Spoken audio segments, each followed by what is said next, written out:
Chapter start कर दिया था, ठीक है। जनरल डेफिनेशन हमने देखा मोटिवेशन का, ठीक। और उसके बाद हम आ गए थे कंपोनेंट्स ऑफ मोटिवेशन पे, ठीक। अब कंपोनेंट्स ऑफ मोटिवेशन में जो हमने स्टार्ट किया था, तो हमने क्या देखा था कि कौन कौन से कंपोनेंट्स हैं, बताइए। ऐश्वर्या बताओ।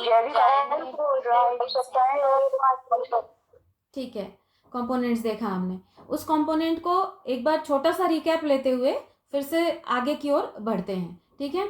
तो हमने जो कंपोनेंट्स देखे थे उसमें सबसे पहले हमने देखा था नीड के बारे में देखा था, ठीक है।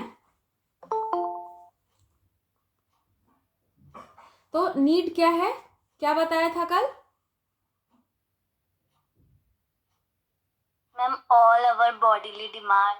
ठीक है, यानी कि जितनी भी मतलब किसी भी इंडिविजुअल की कुछ आवश्यकताएं होती हैं जिसके अभाव में व्यक्ति क्या रहता है, तनावग्रस्त रहता है। और आवश्यकता जो है उसके बॉडी के अंदर एक जो है फिजियोलॉजिकल डिसबैलेंस क्रिएट करता है, जिससे उसके अंदर क्या होता है, एक डिफिशियंसी उत्पन्न होती है, ठीक है। तो उस डिफिशियंसी को कम करने के लिए, इस तनाव को कम करने के लिए वो क्या करता है, कुछ कार्य करता है, ठीक है, रिस्पॉन्स करता है। अब उदाहरण के तौर पे हमने कल आवश्यकताओं की कैटेगरी देखी थी, जिसमें हमने क्या देखा था कि बायोलॉजिकल नीड्स और फिजियोलॉजिकल नीड्स, सोशियो साइकोलॉजिकल, हाँ, सोशियो साइकोलॉजिकल नीड देखा था हमने, ठीक है। तो जो बायोलॉजिकल नीड देखा था उसमें देखा था एयर, वाटर और फूड देखा था। फिर हमने देखा था रेस्ट देखा था, एलिमिनेशन ऑफ वेस्ट मटेरियल देखा था, इंटरनल बॉडी टेम्परेचर देखा था, और स्लीप देखा था, और हाँ स्लीप देखा था। उसके बाद सेक्स नीड देखा था और नीड्स ऑफ सेंसेस देखा था। इतनी चीजें हमने देख ली थी, क्लियर है? Yes ma'am. ठीक है, अब हम आ गए थे जो हमारा मनोसामाजिक आवश्यकता थी उसमें, ठीक। उसमें भी हमने एक दो पढ़ लिए थे, नीड फॉर फ्रीडम पढ़ लिया था, नीड फॉर सिक्योरिटी पढ़ लिया था। अब आते हैं नेक्स्ट, नीड टू अचीव। हमें जैसे कि नाम से ही लग रहा है कि हमें कुछ कुछ प्राप्त करने की आवश्यकता होती है। हम आगे जो हम पढ़ेंगे कि सोशल अप्रूवल ये हमारी आवश्यकता है, तो सोशल अप्रूवल हमारी आवश्यकता है। और इस सोशल अप्रूवल को हम अचीव तब करेंगे जब हम अपनी आवश्यकताओं को या हम अपनी जो अचीवमेंट्स हैं उनको फुलफिल करते जाएंगे, ठीक है। तो जैसे ही हमारा हम नीड, जो अचीवमेंट नीड है उसको फुलफिल करेंगे, तो हमारा क्या होगा, जो नेक्स्ट है सोशल अप्रूवल, वो अपने आप जस्टिफाई होता जाएगा और सामाजिक रूप से हम काफ़ी अपने आप को संतुष्ट पाएंगे, ठीक। तो नेक्स्ट हमारा क्या था, सोशल अप्रूवल था। उसके बाद आ जाती है need for company. Need for company क्या है? साथ की जरूरत। हाँ, साथ की जरूरत होती है। क्यों? क्योंकि हम सामाजिक प्राणी हैं और हम अकेले जीवन व्यतीत नहीं कर सकते हैं। तो ये भी हमारी आवश्यकता है कि हमें किसी न किसी की कंपनी की ज़रूरत पड़ती है। ये सब एक एक लाइन में आपको जानना है। इवन जब आपसे अगर ये क्वेश्चन आए तो आप अगर लिस्टिंग भी कर देंगे तो इतना भी अपने आप में सफिशियंट होगा, ठीक है। तो नीड फॉर कंपनी हो गया। अब उसके बाद है नीड फॉर सेल्फ असर्शन, यानी आत्म प्रशंसा की आवश्यकता। आत्म प्रशंसा की आवश्यकता क्या है, कौन बताएगा? सेल्फ मोटिवेशन मतलब स्वयं की प्रशंसा करना। नॉट एग्जैक्टली, और कौन बताएगा? जैसे ना समाज में क्या होता है कि एज ए ह्यूमन बीइंग क्या होता है, जैसे हमने ऊपर देखा कि हम अपना अचीवमेंट करना चाहते हैं, ये हमारी आवश्यकता है। अगर अचीवमेंट नहीं किया तो क्या होगा कि हमको जो एक सेटिस्फैक्शन है वो नहीं मिलेगा, ठीक। हम अपना जो एक उत्साह है, जो एनर्जी है वो डाउन रहेगा, लो रहेगा, ठीक है। तो जैसे जैसे हम अचीव करेंगे तो क्या होगा कि हमें ऊर्जा बढ़ती चली जाएगी, ठीक। उससे क्या होगा, उससे हम सामाजिक रूप से क्या हो जाएंगे, रिकॉग्नाइज किए जाने लग जाएंगे, यानी कि हमें सोशल अप्रूवल मिलने लग जाएगा। उसके बाद जो हमने पढ़ी आवश्यकता वो क्या था कि हमें किसी न किसी की आवश्यकता होती, किसी न किसी की कंपनी की ज़रूरत होती है, क्योंकि हम एलिनेटेडली हम नहीं रह सकते हैं, अकेले हम जीवन यापन नहीं कर सकते हैं। हमें किसी न किसी के कंपनी की ज़रूरत होती है। और जब हम साथ रहते हैं तो हम ये उम्मीद करते हैं कि हमने जो काम किया है उससे हम तो संतुष्ट हो ही हो, दूसरा भी संतुष्ट हो और साथ में वो उसको एक्सेप्ट भी करे, उसकी वो प्रशंसा भी करे। ठीक है, तो this is self assertion. Clear है यहाँ पे? Yes, ma'am. नेक्स्ट जो हमारी आवश्यकता है, अभिव्यक्ति की आवश्यकता, need for self expression. Self expression जो अभिव्यक्ति की आवश्यकता है वो भी हमारे किस में है, सोशियो साइकोलॉजिकल नीड में आता है। कि सेल्फ जो आत्म अभिव्यक्ति है, जैसे मान लो कि आप कुछ सोच रहे हो, कुछ कहना चाह रहे हो और आप कह नहीं पा रहे हो, ठीक है, तो क्या होगा, आप अपने आप में वो उत्साह फील नहीं करो क्योंकि आपका मन दबता चला गया है। ठीक, आपको चाहिए, आपको ज़रूरत है कि आपकी जो आपकी सोच है, जो आप विचार उस कंटेक्स्ट के बारे में रखते हैं, तो वो आपको एक प्लेटफॉर्म भी मिले अभिव्यक्त करने का। और अगर आपको प्लेटफॉर्म मिला है और आप अभिव्यक्त कर पा रहे हैं तो उससे क्या होगा, आपको एक आत्मसंतुष्टि मिलेगी। और ये आत्मसंतुष्टि जो आपको मिली है वह किससे मिल रही है, आत्म अभिव्यक्ति से मिल रही है। क्लियर है यहाँ तक? तो इसके बाद हमारा ये जो हमारा सोशियो साइकोलॉजिकल नीड था वो कंप्लीट होता है, जिसके अंतर्गत हमने कौन कौन सा पढ़ा, हमने पढ़ा need for freedom, need for security, need to achieve, need for love and affection, need for recognition या social approval, need for company and need for self assertion, and last one is need for self expression. ठीक है, तो ये यहाँ पे हमारी need जो थी उसकी लिस्टिंग कंप्लीट हो जाती है। इसके बाद क्या होता है, ये जो हमारी जो आवश्यकताएं हैं वो क्या करती हैं, हमें कार्य करने के लिए प्रवृत्त करती हैं, मतलब फोर्स करती हैं कि हम कुछ रिस्पॉन्स करें, कुछ एक्टिविटी करें, किसी क्रिया को करें। क्यों? क्योंकि ये हमारे अंदर कैसी अवस्था है, आवश्यकता जब हमारे अंदर उत्पन्न होती है तो हम क्या हो जाते हैं, हम तनावग्रस्त हो जाते हैं। ठीक है, और तनावग्रस्त हो जाते हैं तो उस तनाव को खत्म करने के लिए हम क्रियाशील हो जाते हैं। ठीक है, तो आवश्यकता पूर्ति के बाद व्यक्ति में जो तनाव की स्थिति आ जाती है, वो स्थिति उसको हम क्या कहते हैं, उस स्टेट को हम डिराइव कहते हैं। ठीक है, जिसे हम चालक या अंतर्नाद भी कहते हैं। यानी आवश्यकता से व्यक्ति तनावग्रस्त होता है और यही तनाव उस व्यक्ति को क्या करता है, प्रवृत्त करता है क्रियाशील होने के लिए। और इस तनाव की वजह से जो स्थिति उत्पन्न होती है वह स्थिति डिराइव कहलाती है। क्लियर है सबको? Yes, ma'am. Yes, ma'am. Manish? Ma'am ये लाइन अच्छे से समझ में नहीं है, क्लियर नहीं हुई है। नहीं क्लियर हुआ? देखो बहुत सिंपल है। आवश्यकता अच्छा, आवाज कट रही है, कोई बात नहीं, एक बार फिर से ध्यान से सुनो। हमने कहा कि हमारे जो कंपोनेंट्स हैं, नीड, डिराइव, इंसेंटिव और मोटिव्स की जो हमने बात की, तो ये सब ना एक दूसरे से इंटरकनेक्टेड हैं, एक दूसरे पे डिपेंडेंट हैं। क्या होता है कि जब व्यक्ति की जो बॉडीली डिमांड थी, जो हमने कल पढ़ा था, बहुत डिटेल में पढ़ा है, तो क्या होता है उससे व्यक्ति में ना एक तनावग्रस्त हो जाता है व्यक्ति। ठीक है, और व्यक्ति जब तनावग्रस्त होता है तो उससे एक स्टेट उत्पन्न होती है उसके अंदर, वो एक स्टेट में चला जाता है, जिस स्टेट को उन्होंने कहा कि ये स्टेट जो है वो डिराइव है। जब व्यक्ति तनावग्रस्त होगा, ठीक है, तो तनावग्रस्त होने पे वो क्या करेगा, कार्य करने के लिए प्रवृत्त हो जाएगा। ठीक है, एक्टिव हो जाएगा, तो उससे जो एक स्टेट क्रिएट हुआ है तो वो स्टेट एक्चुअली डिराइव कहलाता है। क्लियर हुआ मनीष? एग्जाम्पल से समझो। आवश्यकता से तनाव कैसे? हाँ बता रही हूँ, नहीं अभी ठीक से सुनो इसे। आवश्यकता जो है ना वो व्यक्ति के अंदर, जैसे मान लो, एग्जाम्पल से तुम्हें क्लियर हो जाएगा। जैसे मान लो कि हमने क्या कहा कि हमारा जो भूख है, प्यास है, उधर जो हमने ऊपर नीड में डिस्कस किया था, तो क्या होता है कि जैसे कि पानी की आवश्यकता है तुम्हें, उसके फलस्वरूप तुम्हें प्यास महसूस हुई।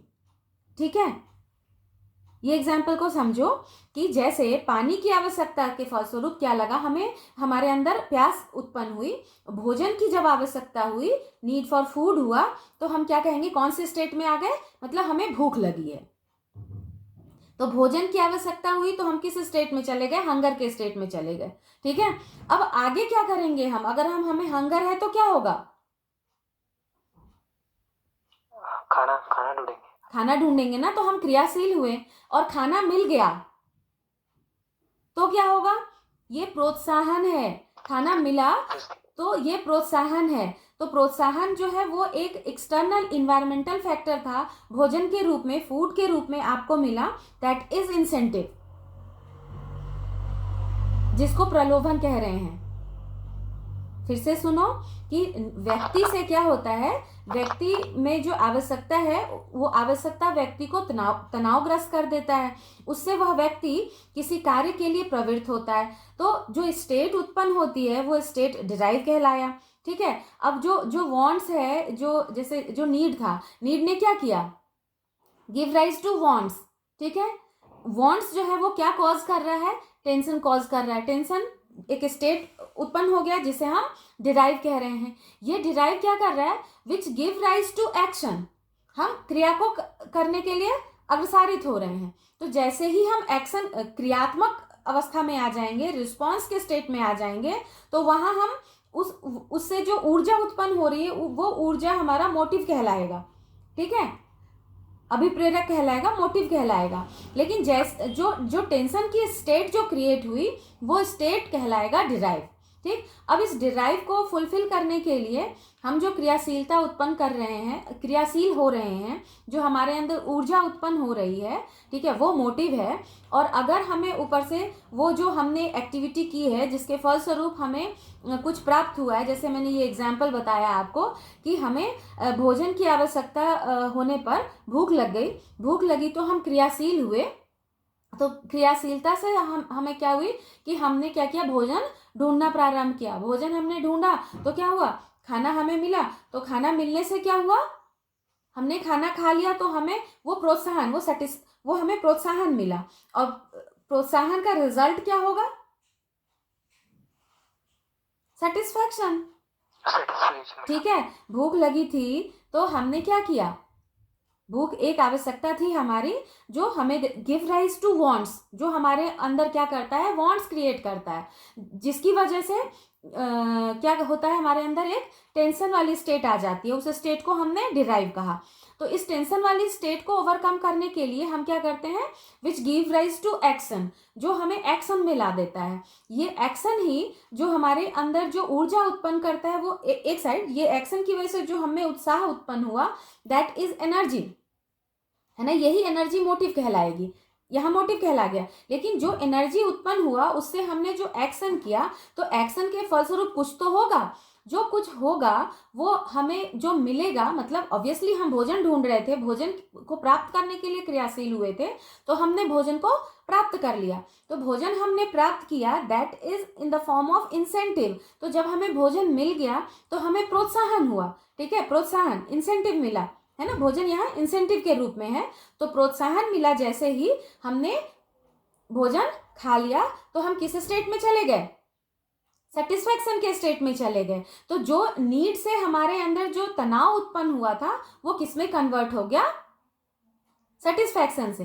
मतलब नीड से जो हमारे फिजियोलॉजिकल डिसबैलेंस हुआ था या जो डिफिशियंसी उत्पन्न हुई थी, वो इंसेंटिव मिलने के बाद, भोजन प्राप्त करने के बाद किस स्टेट में हम चले गए, हम सेटिस्फैक्शन के स्टेट में चले गए। ठीक है, तो अगर हमें भोजन मिल जाता है इंसेंटिव के रूप में और हम सेटिस्फाई हो जाते हैं तो उस नीड का फुलफिलमेंट हो गया।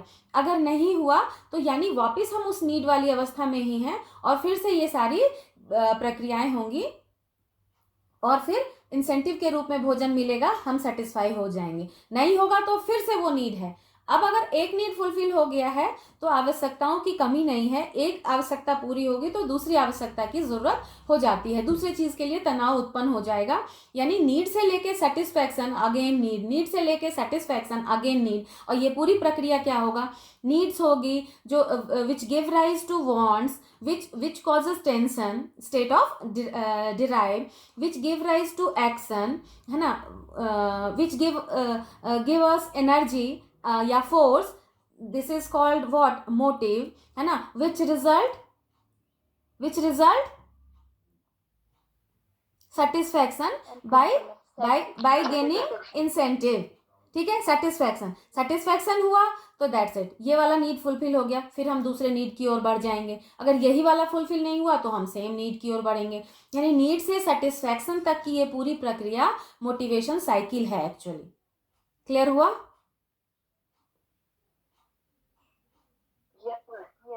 Yes, ma'am. आंचल, यस मैम क्लियर। आंचल Yes, ma'am. Clear हो गया। क्लियर हो गया ना, है ना? मनीष क्लियर है बेटा? जी मैम। ये वाला साइकिल क्लियर हो गया, मोटिवेशन साइकिल क्लियर है मनीष?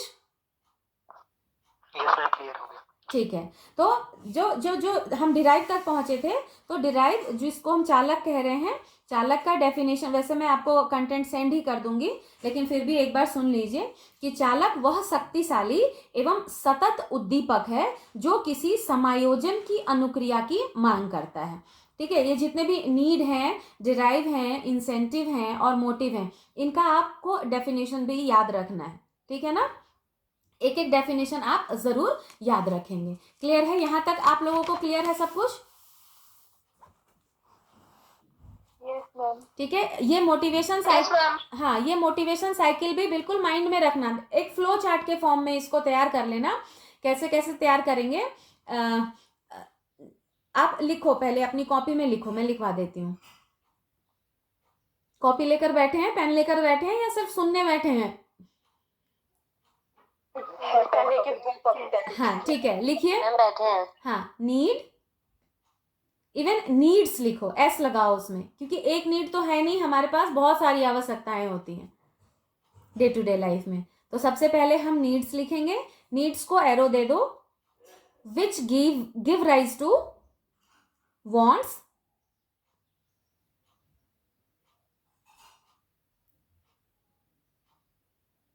which causes, एरो देके लिखते जाओ, which causes what, tension, TENSIONS, tensions. ठीक है, टेंशंस के ना ब्रैकेट में लिख दो डिराइव, लिख दिया? जी मैम। ठीक, फिर एरो देके लिखिए, जहां हमने टेंशन लिखा उसके ब्रैकेट में हमने डिराइव लिखा, वहां आप एरो देके लिखिए फिर से, which give rise to, arrow दे दीजिए फिर से, action.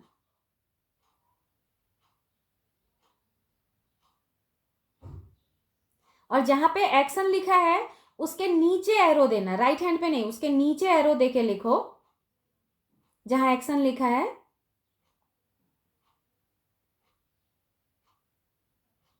which create a force oblique energy। Ma'am repeat कर दीजिए। कहां से रिपीट करना है, स्टार्टिंग से करो। No ma'am, actions. एक्शन से, जहां हम एक्शन तक पहुंचे हैं ना, एक्शन में हम राइट हैंड एरो देने वाले हैं, लेकिन उससे पहले हम एक नीचे साइड में एरो देंगे, एक्शन के नीचे एक एरो देंगे, लिखेंगे विच क्रिएट, हिंदी में भी बता दो। माया बहुत पिटाई लगेगी, तुम्हें नीड की हिंदी नहीं पता है? पता है आवश्यकता। हाँ, पहले एक बार लिखो इसे, ये तो बहुत सिंपल सी चीज है बेटा। एक्शन के नीचे एरो देके लिखो which create energy oblique force, ऊर्जा ऑब्लिक बल। माया अभी ठीक है? Yes ma'am. ठीक है, और जो राइट हैंड एरो दिया, मतलब हमारा जो फ्लो चार्ट चल रहा था जिसमें हमने लिखा था which give rise to action, अब उसके राइट साइड हम लिखेंगे विच रिजल्ट सेटिस्फैक्शन।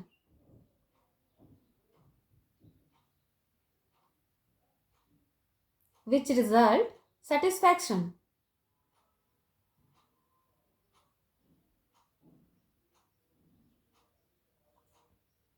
ठीक है, और जहां हमने लिखा एक्शन, जिसके नीचे हमने क्या लिखा था, विच क्रिएट एनर्जी और फोर्स, उसके ठीक ऊपर में एरो देंगे और एरो अप साइड से डाउन साइड की ओर एरो डालेंगे, ऐसे एरो डालेंगे और वहां लिखेंगे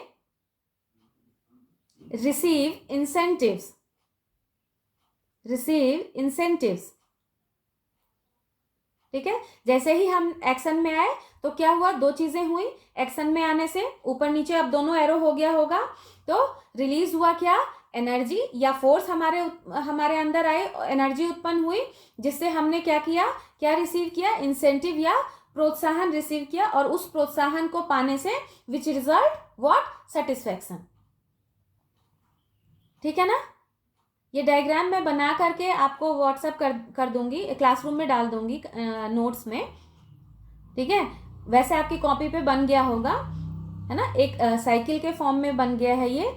नीचे से लिखो, इसको फिगर का नेम लिखेंगे मोटिवेशन साइकिल। बन गया? Yes ma'am. ठीक है। अब जो हमारा ये जो टेंशन वाली स्टेट उत्पन्न हुई, उसे क्या कहा हमने, डिराइव कहा, है ना। Yes ma'am. तो ये जो डिराइव है, ये डिराइव भी दो प्रकार के होते हैं, प्राइमरी डिराइव और सेकेंडरी डिराइव। प्राइमरी डिराइव में वो जितने भी हमारे बायोलॉजिकल नीड थे वो सभी आती हैं, यानी कि प्राइमरी डिराइव जो स्टेट ऑफ टेंशन था, इसमें हमारे जितने भी जो बॉडीली डिमांड्स थी वो सभी आते हैं, उन सब की वजह से ये डिराइव उत्पन्न होता है।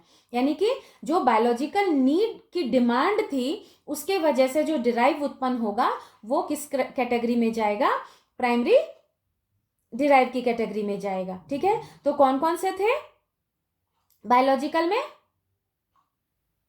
भूख लगना, प्यास लगना, हाँ, प्यास लगना, ऑक्सीजन, हाँ, भूख लगना, प्यास लगना, एस्केप फ्रॉम पेन, दर्द से भागना। कोई चाहता है क्या दर्द हम झेलते रहें, हम क्या चाहते हैं कि हम अपने दर्द से मुक्ति पाएं, यानी कष्ट से दूर हो जाएं। तो ये भी हमारे बॉडी का जो बायोलॉजिकल डिमांड है कि हमारी बॉडी नहीं चाहती है पेन सहना, वो चाहती है पेन खत्म हो जाए। ठीक, तो उससे एक स्टेट, टेंशन की स्टेट उत्पन्न होगी और उसको ठीक करने के लिए हम प्रयासरत हो जाएंगे।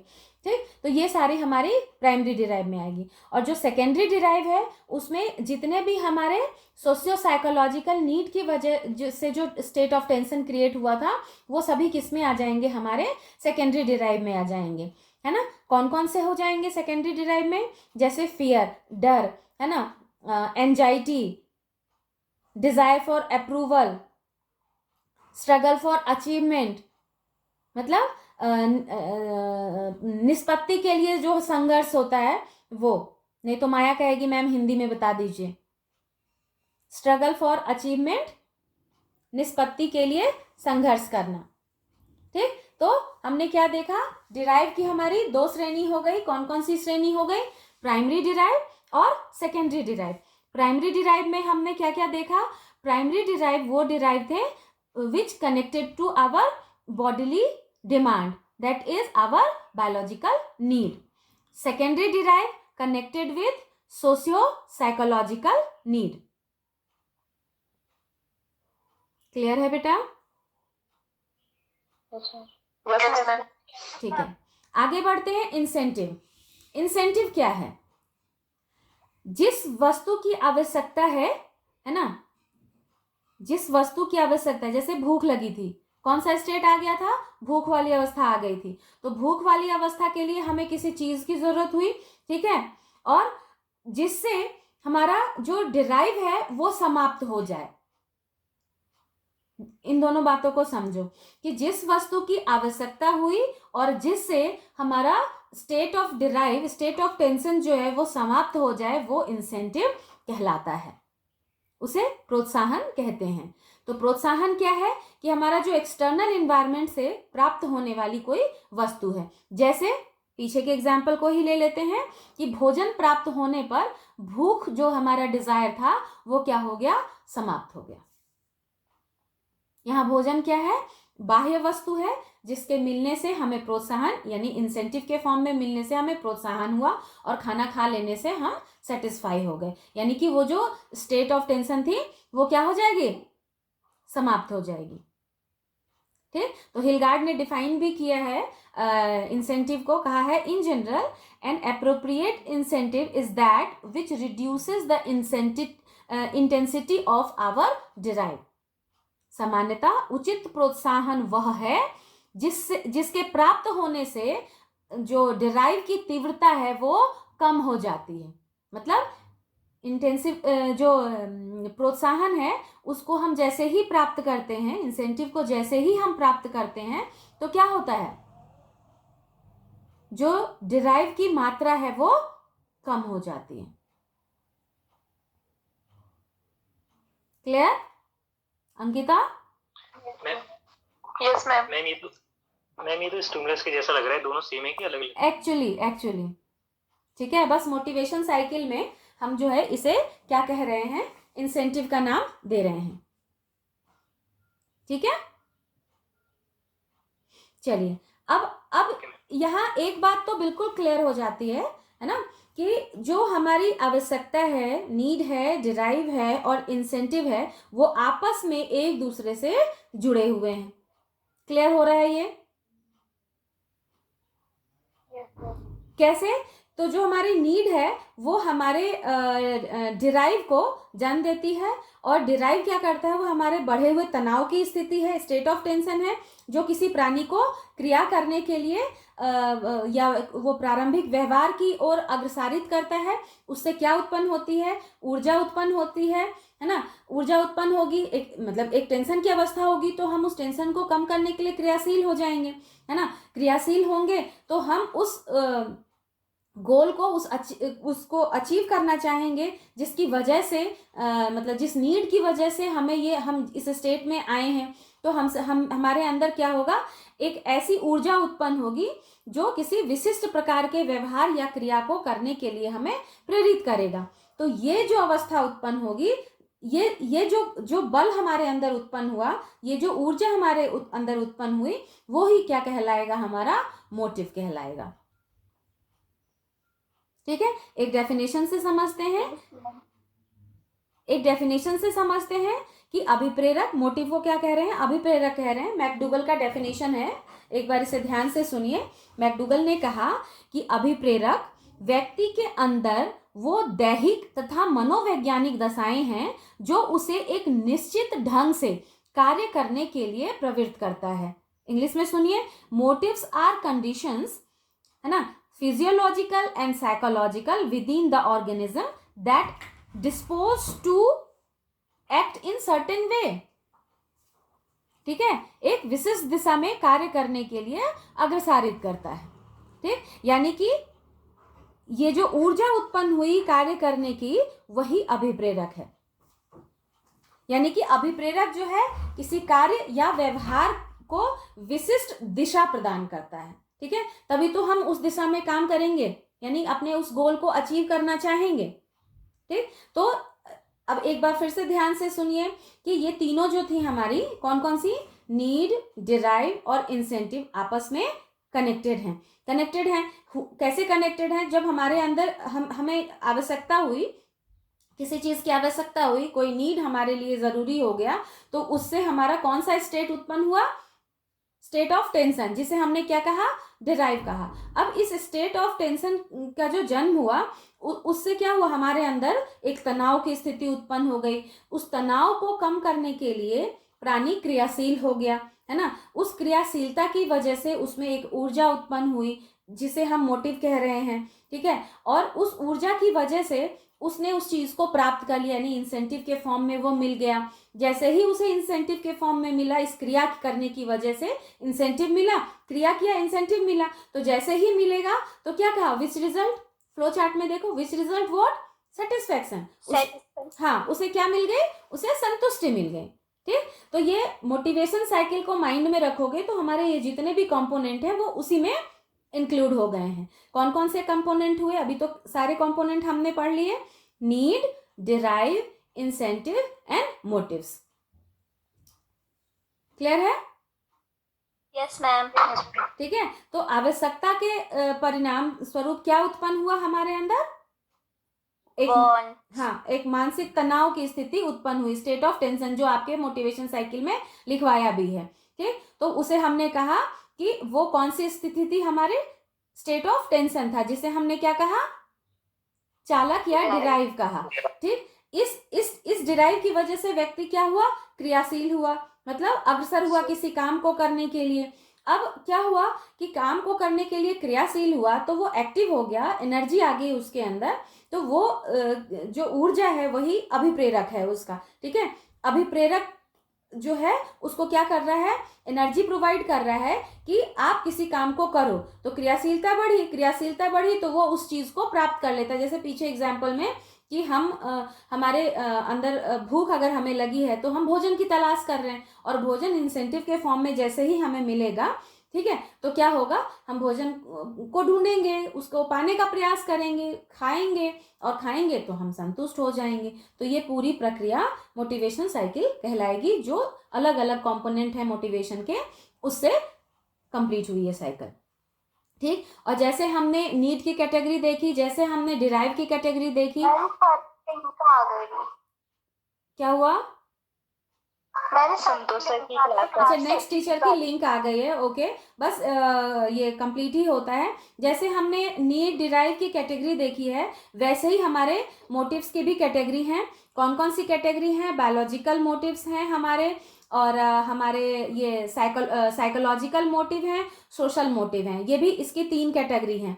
ठीक। तो बायोलॉजिकल मोटिव में वही सारे जो बायोलॉजिकल बॉडीली डिमांड से रिलेटेड होगा ना, कौन कौन से होंगे, भूख, प्यास, नींद, आराम, है ना, सुख की प्राप्ति। और जो मनोवैज्ञानिक अभिप्रेरक है उसमें क्या होगा, बताओ, जो हमारे सोशियो, फ्रीडम, सिक्योरिटी, हाँ, उससे रिलेटेड होगा, स्वतंत्रता की सुरक्षा। बिल्कुल सही। और सामाजिक अभिप्रेरक कौन कौन से होंगे, सामाजिक अभिप्रेरक, और हाँ, जैसे प्रतिष्ठा, अप्रूवल, हाँ, सोशल अप्रूवल, प्रतिष्ठा है, सुरक्षा है, ये सारे हमारे सोशल मोटिव होंगे। ठीक। तो आज हमने कंपोनेंट ऑफ मोटिवेशन जो है वो कंप्लीट कर दिया है विथ मोटिवेशन साइकिल। क्लियर है सबको यहाँ तक? नेक्स्ट क्लास में हमारा जो नेक्स्ट टॉपिक है, नेचर ऑफ मोटिवेशन, हम उसको पढ़ेंगे, और techniques of enhancement learner motivation, ये 2 टॉपिक हम नेक्स्ट क्लास में पढ़ेंगे। तो आप अभी मोटिवेशन किसे कहते हैं, मोटिवेशन के कौन कौन से कंपोनेंट हैं, मोटिवेशन साइकिल को पढ़ेंगे, तैयार करेंगे, एक बार घर जाके पढ़ेंगे इसको, मोटिवेशन साइकिल को, साथ में जो कंपोनेंट्स हैं और उनकी जो कैटेगरी है उनको भी पढ़ेंगे। ठीक है। Yes ma'am. चलिए, तो संतोष सर का क्लास की लिंक आ गई है, तो आप दूसरे क्लास में जुड़िए, और आज की क्लास यहाँ समाप्त होती है। Thank you, have a nice day.